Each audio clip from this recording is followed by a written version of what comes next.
A graça e paz, meus irmãos. Vamos abrir as Escrituras no Evangelho segundo Mateus, capítulo 8. Capítulo 8, Emílio. Do versículo 5 ao versículo 13. Obrigado, diácono. Deus abençoe.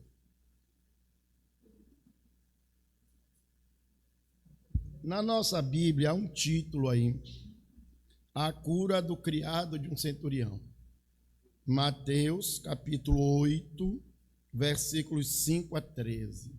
Diz assim o texto santo: Tendo Jesus entrado em Cafarnaum, apresentou-se-lhe um centurião implorando: Senhor, o meu criado jaz em casa, de cama, paralítico, sofrendo horrivelmente. Jesus lhe disse: Eu irei curá-lo. Mas o centurião respondeu: Tá certo, só um minutinho.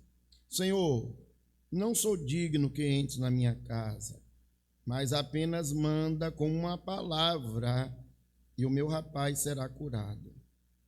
Pois também eu sou sujeito à autoridade e tenho soldados às minhas ordens, e digo a esse: vai, e ele vai, e digo ao outro: vem, e ele vem, e ao meu servo: faze isso, e ele faz.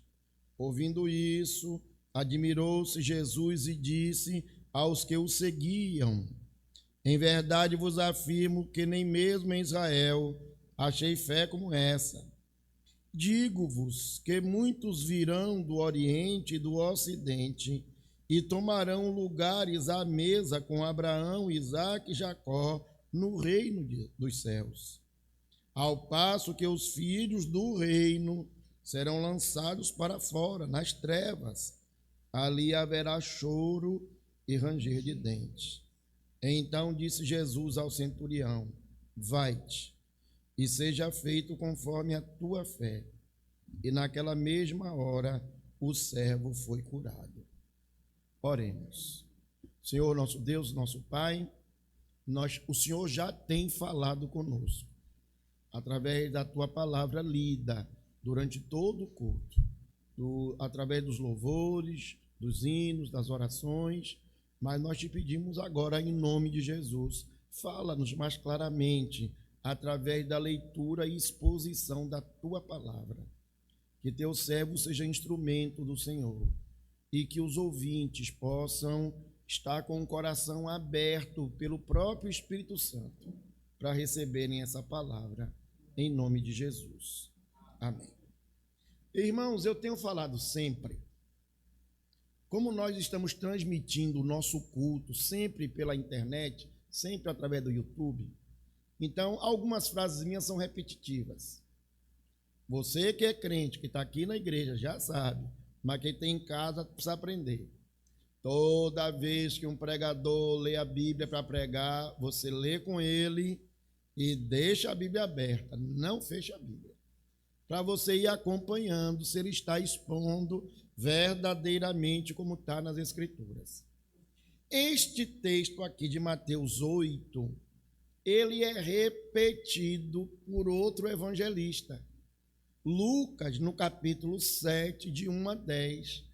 Por isso, no decorrer dessa mensagem, diversas vezes eu vou recorrer a Lucas.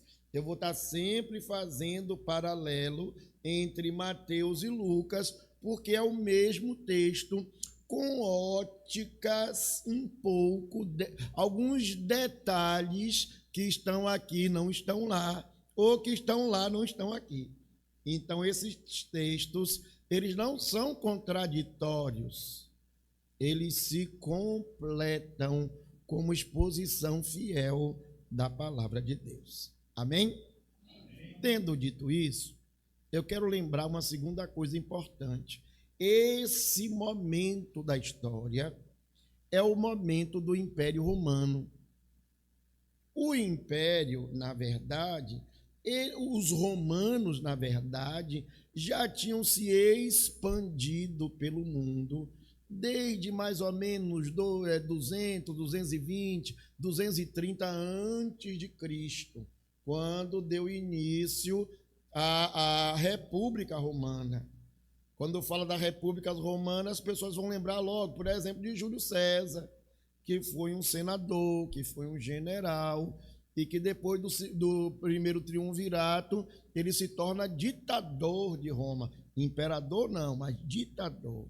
Esse período é o período que Roma se estende pelo mundo. Roma conquista todo o mar Mediterrâneo. Por isso, em latim é a língua romana. Por isso, em latim, eles diziam mare nostrum. O mar é nosso, se referindo ao mar Mediterrâneo. Isso vai ser importantíssimo para nós entendermos alguns detalhes deste texto. Os romanos agora no Império, desde 27 a.C., os romanos haviam dominado, como eu disse, o mundo, e também Antioquia, também, e havia dominado Israel. Por isso é muito comum nos evangelhos nós encontrarmos a figura do governador. Nós estamos naquela semana que o pessoal chama de Semana Santa, ou Semana do Sacrifício, ou da Paixão de Cristo. Aí as pessoas vão ouvir falar de Pôncio Pilatos. E aí vão ficar naquela contradição. Quem manda mesmo é Pôncio Pilatos ou é Herodes? Herodes era um rei local, enquanto Pôncio Pilatos, ele era o representante do Império Romano. Era aquele que era a maior autoridade naquele lugar. Então, para os romanos, a figura do pretor, a figura do senador, a figura do governador era importante. E entre eles havia uma divisão no exército que era interessante. Primeiro, as legiões. Legiões era como um grande exército, 3.000 soldados faziam parte de uma legião. E um grupo menor, de 100 soldados, formava uma centúria. Quem era o centurião? Aquele comandante, aquele capitão que comandava 100 homens. É dessa figura que o texto bíblico está falando. Então, primeira coisa que é importante nós sabemos sobre essa pessoa. Primeiro, ele não era judeu. Ele era estrangeiro. Há pouco nós lemos sobre a mulher sírio-fenícia. Lembra da sírio-fenícia? O texto já diz, ela é sírio-fenícia. Ela é uma estrangeira. Olha, lá da região de Jezabel, ela é lá daquela região, né?